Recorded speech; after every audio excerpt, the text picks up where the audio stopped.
What's the average cost of having a patent attorney file your patent and do a search? Great question. Average cost? I actually haven't done a market survey.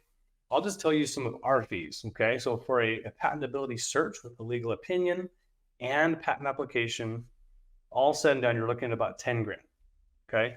Sometimes for simpler inventions, it can be a little less. For more complicated inventions, might be a bit more. That's to get patent pending.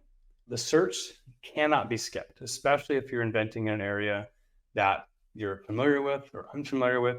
You need to know what else already exists before you leap and spend that 5, 10 grand more to get patent pending.